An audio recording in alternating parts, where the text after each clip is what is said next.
এখানে বলেছেন, দেখুন, সব ওই পুংসং পরধর্ম যত ভক্তির অদক্ষ যে অহিতব্যবহিতা জয়াত্মা সুপ্রসিদতি।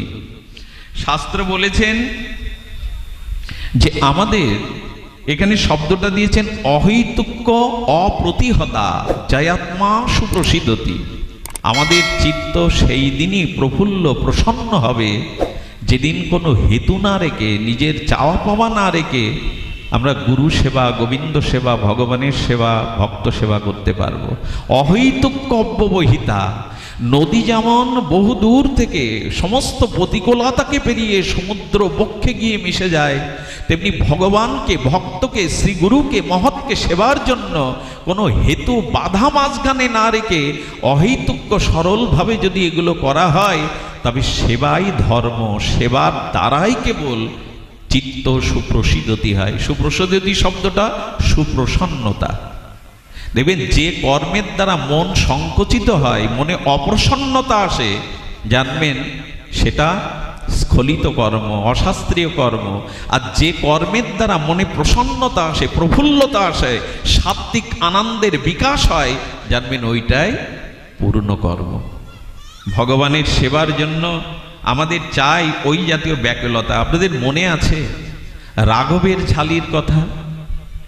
আমাদের শ্রীমান মহাপ্রভুর একজন, মহাপ্রভু যখন নবদ্বীপে পাঠদান করতেন, তার এক শিষ্য ছিল, শাস্ত্র পাঠের শিষ্য, এটা রাঘব।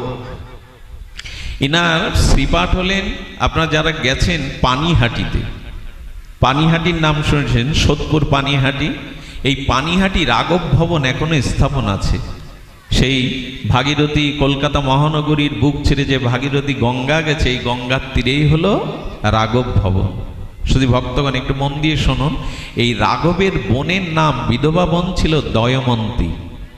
এই দয়মন্তী কি করতেন?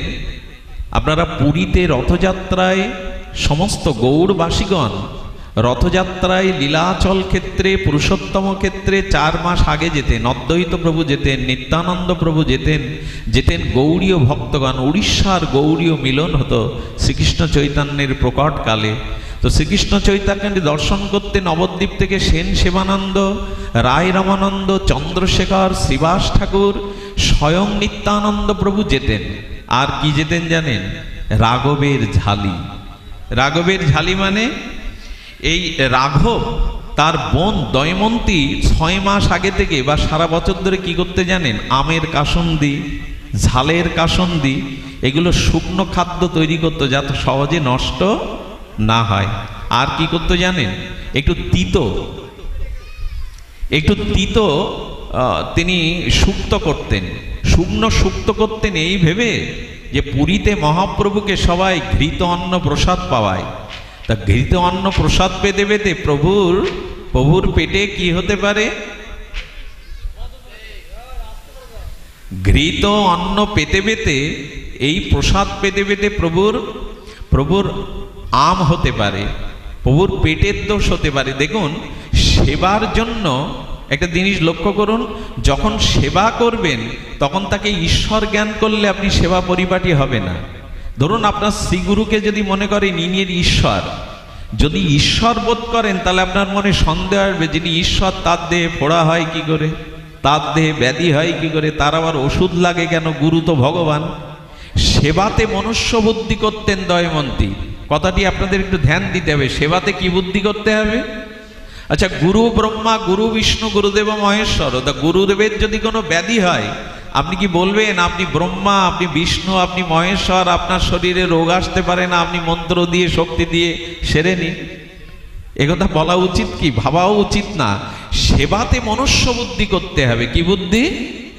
না, এই নর জগতে নর শরীর ধারণ করে যিনি এসেছেন, তার দেহে জরাব্যাধি আসতে পারে।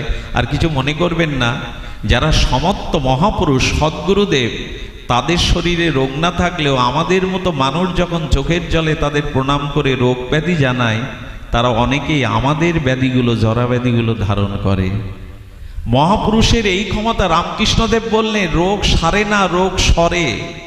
রামকৃষ্ণদেবের গলায় যে ক্ষতব্যাধি হয়েছিল, বলা হয় এই রোগ তিনি ভক্তদের কাছ থেকে নিয়েছেন। যদি মনে প্রাণে তাকে কিছু দেয়, আমার জন্ম জন্মান্তরের যা কিছু তোমাকে দিলাম, তাহলে তার সেই ব্যাধি যন্ত্রণা ভবব্যাধিটাও শ্রী গুরুদেব নিয়ে নেন। এই একটু অনুরোধ করব, গুরুদেবের চরণে গিয়ে কখনো এই জাতীয় বলবেন না আমার মাজায় ব্যথা, পায়ে ব্যথা, হাঁটু ব্যথা, প্রভু এগুলো সেরে দিন, এগুলো ঠিক না।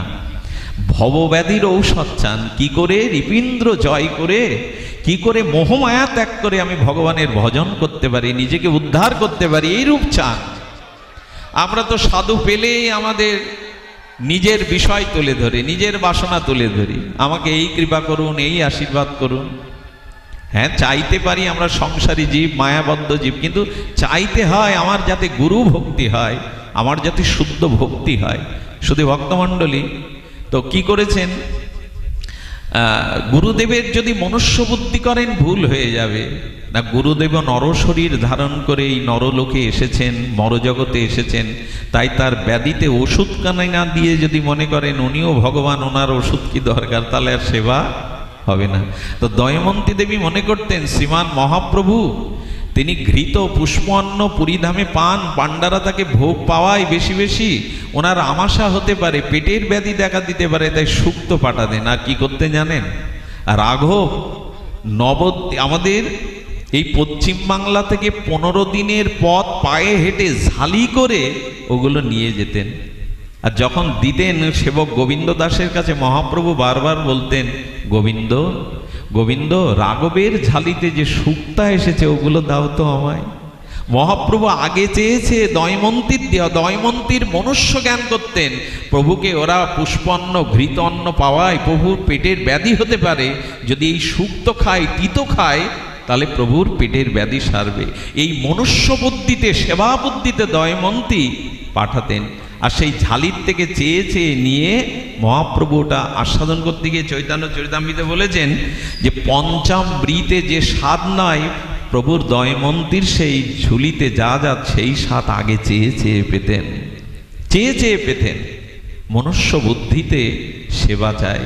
দেখুন, আমি বারবার যে কথাটি বলছি, সেবা ছাড়া, মহৎ সেবা ছাড়া, সাধু সেবা ছাড়া, মহতের আনুগত্য নিয়ে জীবন গঠন ছাড়া রিপু-ইন্দ্রিয় পাপ বিনাশ হতে পারে না, ভোগ বুদ্ধির বিনাশ হতে পারে না। এই জন্য নিবেদন করব, সেবা পরায়ণ হন।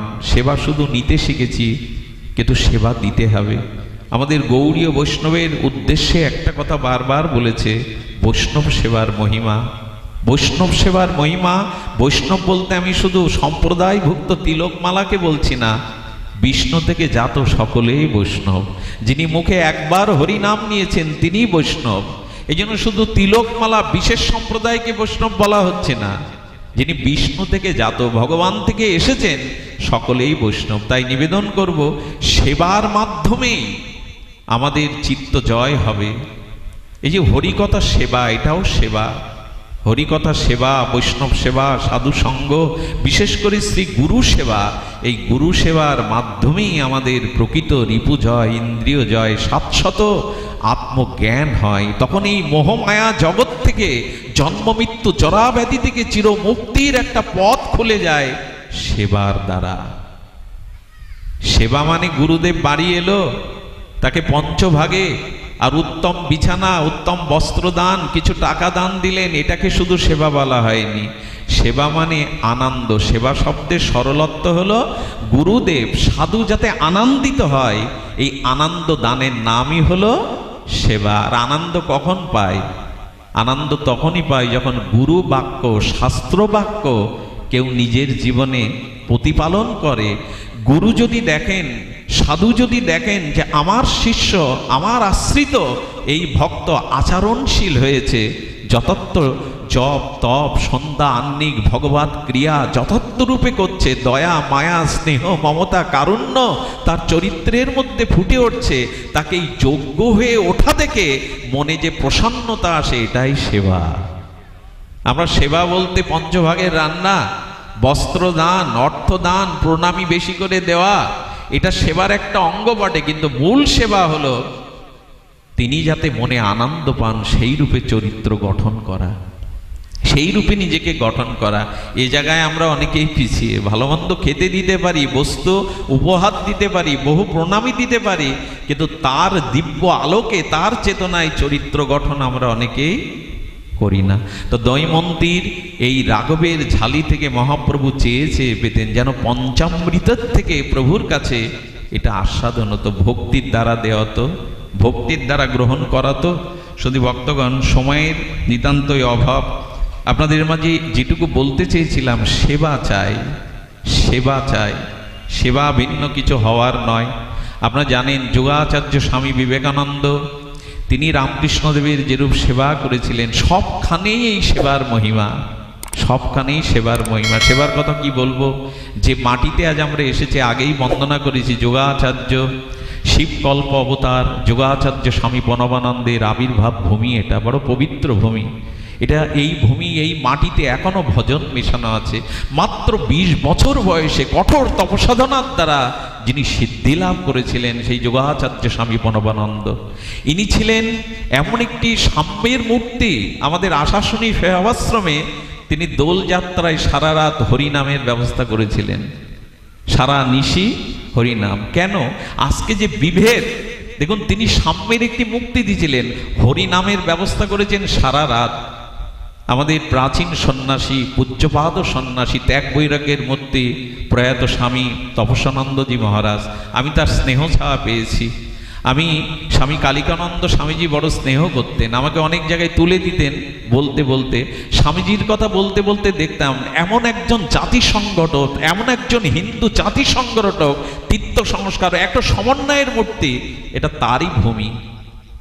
তার সেবা মহিমা শুনবেন। কলকাতায় আমাদের মূল যে ভারত সেবাশ্রমের বালিগঞ্জে, সেইখানে দুর্গাপূজা হতো। আমাদের বঙ্গদেশ থেকে ঢুলি নিয়ে যাওয়া হলো। আর আপনারা জানেন যারা ঢোল বাজাতে যায়, সেই দাস সম্প্রদায়ের, আমরা একটা সেরা পার্টি দিয়ে সবার পেছনে বসতে দেই। সবার খাওয়া হয়ে গেলে যা কিছু অবশিষ্ট তখন তাদের দেই, আবার তাদের পূজায় ডেকে আনি, পূজায় বাজনা বাজানোর জন্য, অথচ তাদের ব্যবহার করি সবার পিছনে রেখে। শুনুন, সেই দুর্গাপূজার দিনে যখন তাদের ব্যবস্থা করা হবে, তখন গুরু মহারাজজিকে গিয়ে বলছেন ওদের কোন পাত্রে কোথায় দেব। স্বামীজি সিংহ গর্জন দিয়ে উঠলেন, কোথায় দেবে মানে, কি দেবে মানে? আরে আমার যে থালা আছে ওটা ঘর থেকে বের করে ওই থালায় দাও। হ্যাঁ, সেবা দেওয়ার জন্য বিভেদ কেন? কোন থালায় কোথায় তাদের বসতে দেবে? স্বামীজি বলেছিলেন, এক সময় গুরু মহারাজজি বলেছিলেন, দেখো ভারত সেবাশ্রম প্রণাম মঠে যদি কখনো অর্থের অভাব হয়, আমি নির্দেশ দিলাম আমার মন্দিরের এক একটা ইট খুলে দিয়ে আত্মমানবতার সেবা করো, মানুষের সেবা করো। বিল্ডিং মন্দির থাকলেই হয় না, সেবা করো। এমন কথাও বলে গেছেন, একটা ইট যদি বিক্রি করে সেবা করতে হয় করো।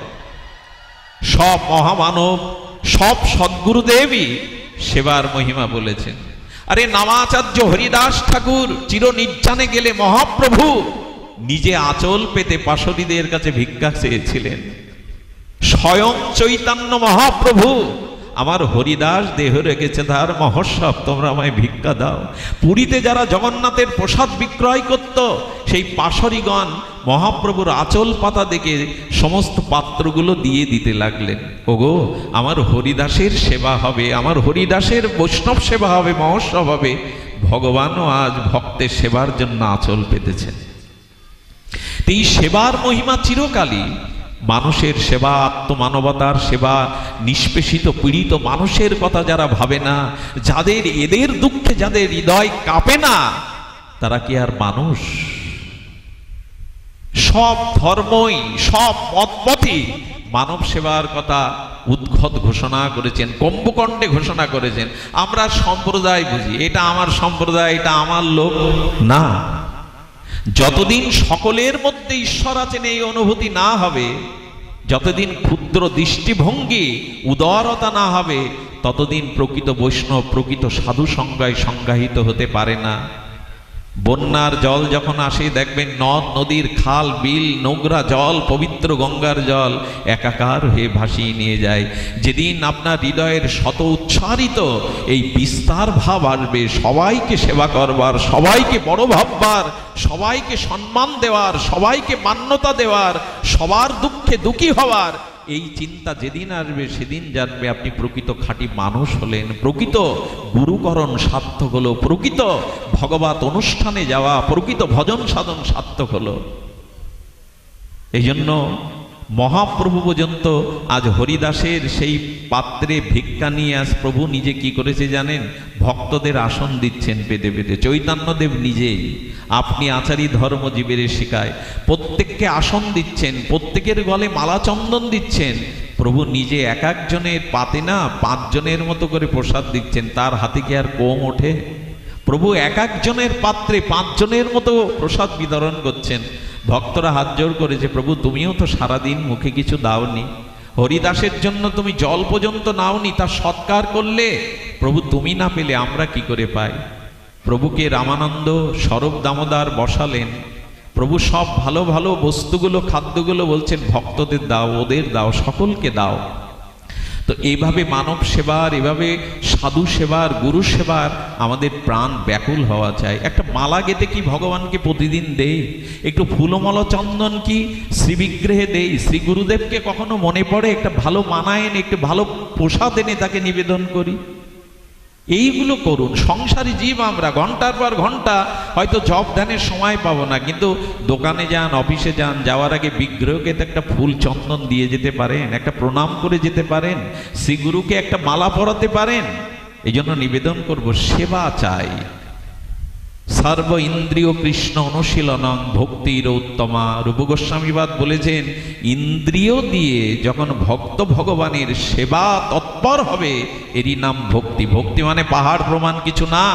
ভক্তি মানে যখন সর্ব ইন্দ্রিয় দিয়ে ভগবানের অনুশীলন হবে। কি শব্দ চয়ন করেছেন রূপ গোস্বামী, সর্বেন্দ্রিয় কৃষ্ণ অনুশীলনং ইতি ভক্তি। ভক্তি তখনই হবে চোখ দিয়ে, কর্ণ দিয়ে, নাসিকা দিয়ে, হস্ত পদ দিয়ে, চিন্তা চেতনা মনন দিয়ে, যখন আপনি ভগবত অনুশীলন করবেন। এখানেই শুধু সাধুভাবে থাকবো, এখানেই শুধু সতর্ক হব না, প্রতিটি ব্যবহারে, প্রতিটি ক্রিয়ায় ভগবানের জপ চাই। জপৎ সিদ্ধি, জপৎ সিদ্ধি। আর কিছু না হোক জিহ্বাটা তো নাড়ানো যায়। মহাপ্রভু বলেছেন, খাইতে, শুইতে, উঠিতে, বসিতে যথা তথা নাম লও। কালাকালের বিচার করে যাননি। এই নামটুকু নিতেও যদি আমাদের অলস্যতা থাকে, কি করে উদ্ধার পাবো বলুন তো? এই জড় জগৎ থেকে, মায়ার জগৎ থেকে, মোহ থেকে। দেহাবেশ যাবে নামে, দেহাবেশ যাবে সেবায়। ছাড়িয়া বৈষ্ণব সেবা, নিস্তার পেয়েছে কেবা। সেবা চাই, সর্ব ইন্দ্রিয়কে ভগবত অভিমুখী করা চাই। এটাই ভজন, এটাই ভক্তি, এটাই সাধু সঙ্গের সফলতা। ইন্দ্রগুলি যখন ভগবত সেবায় লাগবে। তবে আমরা অলস। আপনারা জানেন, স্বামীজি মহারাজের একটা, আজ বারবার তার কথা মনে পড়ছে, তার লীলা মনে পড়ছে। কাশিতে উনি শুয়ে আছেন, তখন কঠোর শীত। স্বামীজি ব্রাহ্ম মুহূর্তে উঠতেন, জপ ধ্যান করতেন। তো উনি শুয়ে আছেন, তো একটা কম্বল গায়ে। তো যখন কম্বলটা গায়ে, ভোরের শীতকালের ঘুমটা একটু সুখপ্রদ হয়, উনি অলসতায় কম্বলটা আবার গায়ে টেনে নিলেন। যেই নিলেন, সিংহ পুরুষ তো, শিবকল্প অবতার তো, উনি হুঙ্কার দিয়ে উঠে বললেন কি, সমস্ত জাতির নিদ্রা ভাঙাতে, মোহ ভাঙাতে যে এসেছে, তার একটা কম্বল আটকে রাখছে দেহের সুখে। কম্বলটা নিয়েই উনি নদীতে ছুঁড়ে ফেলে দিয়ে বলেছিলেন, জীবনে কখনো আর কম্বল গায়ে চড়াবো না। যাদের সংকল্পে দৃঢ়তা আছে, এরাই পারে রিপুকে জয় করতে, এরাই পারে এই মোহমাকে জয় করতে। তুষ দিয়ে রান্না করে বাবুকে আর অফিসে পাঠাতে হবে না। তুষ কখন দপ করে জ্বলবে, হাড়ির তলা কখন গরম হবে, জল কখন গরম হবে, চাল সিদ্ধ হবে, তারপর অন্নবে, দাও দাও করে জ্বালাও। কাঠের আগুনে দাও দাও করে জ্বালাও। যদি নিজেকে উদ্ধার করতে চাও, তেতেলে হচ্ছে, হবে নে, পরে করব, এর দ্বারা হয় না। ওঠো, জাগো, উত্তিষ্ঠিত জাগ্রত প্রাপ্য বরানন নিবেধত। ওঠো, জাগো, আর ঘুমিও না। নিজের লক্ষ্যকে স্থির করো, নিজের লক্ষ্যকে স্থির করো। কই সে প্রেরণা, কই সে উদ্দীপ্ত ভাব, কই সে চেতনা, কই? বারবার বারবার বলতেন স্বামী কালিকানন্দজি মহারাজ, বারবার বলতেন স্বামীজিরা, সেই একটা মেষ তার বাচ্চা প্রসব করেই মারা গেল। মেষ মানে ভেড়া। আর যেখানে প্রসব করলো সেখানে সেই সিংহের পাল ছিল। সিংহ এসে শুকছে তার গা। আর এই বাঘ বাচ্চা প্রসব করলো মেষ পালের মধ্যে, একটু ভুল হলো। তো মেষ পালের মধ্যে সিংহের বাচ্চাটা করে সিংহী মারা গেল। শুধু ভক্তগণ, সেই সিংহীর বাচ্চা জন্মের পর থেকে মেষকে দেখছে, মেঘের পাশে ঘোরাঘুরি করছে, সেই ভেড়ার দলে মিশে ভেড়ার মতোই স্বভাব হয়ে গেল। তার সিংহ গর্জন, তার বীর্য বিক্রম সে ভুলে গেল। আমাদের দুর্দশা স্বামীজি তাই বলতেন, আমি অমৃতের পুত্র, আমি মানুষ হয়ে জন্মেছি, সৃষ্টির শ্রেষ্ঠ মান্যতা আমার। আচ্ছা, পৃথিবীর কোন প্রাণীর ঘরে রান্নাঘর আছে মানুষ ছাড়া? একটু কথা বলবেন, আছে? কারণ রস আস্বাদন একমাত্র মানুষ করতে পারে, রান্নাঘর কারণেই। আচ্ছা, মানুষ ব্যতীত শুকুর, কুকুর, গরুরা হাসতে দেখেছেন কখন আপনার বাড়ির কুকুরকে, গরুকে হাসতে দেখেছেন? ওরা আনন্দ থেকে এসছে, কিন্তু মানুষ যতটা প্রাণ খুলে হাসতে পারে প্রাণী জগৎ অতটা হাসতে পারে না। আজ মাটির নিচে খনিজ সম্পদ কারা আবিষ্কার করলো, শুকর, কুকুর না মানুষ? মানুষের অধিকার, শব্দ, স্পর্শ, রূপরস, গন্ধ, অনন্ত পৃথিবী, বীর ভোগ্য বসুন্ধরা। যারা বীর, যারা সাধক, যারা আত্মজয়ী রিপুজয়ী পুরুষ, এরাই জগৎকে উপভোগ করতে পারে। কামনা বাসনা তাড়িত জীব জীবনকে উপভোগ করতে পারে না। সবাই আনন্দ চায়, সবাই শান্তি চায়। এটা কোথায় আছে? এটা আছে ভগবানের অশেষ বিশেষ কৃপায় বিবেক বিচার সম্পন্ন মানুষের। অন্য প্রাণীর হাত নেই, জানেন? পৃথিবীর যত প্রাণী আছে মানুষ ব্যতীত, তারা পা দিয়েই হাতের কাজ সারে। হাত দেয়নি কেন? মানুষকেই দিয়েছেন কেন? এই হাত দিয়ে জগতের কল্যাণ কাজ করো, মানুষের সেবা করো। কিন্তু এই চেতনাগুলো আমরা ভুলতে বসেছি। শুধু ভক্তগণ, তাই আপনাদের কাছে বিনীত অনুরোধ, হরি কথা শুনে সেদিনই সার্থক হবে যেদিন হরি নামে, যেদিন মানুষের সেবায় আমার হৃদইন্দ্রিয়গুলো সেদিকেই উৎসাহিত হবে। এই চেতনাটা লালন পালন করাটাই আমি মনে করি ভক্তির অনুশীলন। ভক্তি মানে অনুষ্ঠান নয়। স্বামীজি মহারাজ বলেছিলেন, ধর্ম জাগ্রত হয় তিনটে জিনিসের দ্বারা, একটা হলো অনুষ্ঠান, একটা হলো আচরণ, আর একটা অনুভূতি। কি কি বলা হলো? অনুষ্ঠান মাত্রই ধর্ম নাই। বহু লোক এলো, হর্ষধ্বনি হলো, আনন্দধ্বনি হলো, খিচুড়ি প্রসাদাদি বিতরণ হলো, অনুষ্ঠানটা মাত্র ধর্ম নয়। অনুষ্ঠানের দ্বারা যদি অনুভূতি আসে, অনুভূতি যখন আচরণে আচরিত হয়, এই তিনটে মিলেই ধর্মের মূর্ত রূপ নেয়। আমাদের অনুষ্ঠান আছে, অনুভূতি নাই। অনেকের অনুভূতি কিঞ্চিত আছে, আচরণ নাই। এই তিনটে সমন্বয় হতে হবে। ফুল তখনই মালা হয় যখন সুতাতে গ্রথিত করা হয়। আসুন আমাদের মাঝে আচরণ আসুক, আমাদের ব্যবহারিক জীবনে ধর্মের প্রতিফলন ঘটুক। আর সেটা শুরু হোক। আমি এই যে বাবু মন্দির তৈরি করেছেন, উনি কৃষিবিদ, আমি অবাক হয়েছি। শ্রীকৃষ্ণ মন্দিরের সাথে, ভগবতী মন্দিরের সাথে ওনার নিজের মাতৃদেবীকেও এখানে স্থাপন করেছেন। সমস্ত তীর্থের মৃত্তিকা দিয়ে, জল দিয়ে মানুষের অর্থ থাকতে পারে, শিক্ষা থাকতে পারে, কিন্তু তার নৈতিকতা হলো এই যে আজকে তিনি ভগবানের শ্রীমন্দির স্থাপনের সাথে সাথে তার গর্ভধারিণকে স্থাপন করেছেন। আমি ওনাকে জিজ্ঞাসা করছিলাম, এসেই পূর্ব পরিচয় কোনোদিন ওনার সাথে নাই, মাকে যে রেখেছেন এখানে উপযুক্ত সন্ধ্যাদি দেওয়ার মানুষ আছে তো? বলে হ্যাঁ, উনি রেখেছেন। আমি অনুরোধ করব যে মন্দির নির্মাণটা বড় কথা নয়, অনেক প্রাচীন ঐতিহ্যবাহী মন্দির খসে খসে পড়ছে, একটা দ্বীপ জ্বালাবারও মানুষ সেখানে নাই।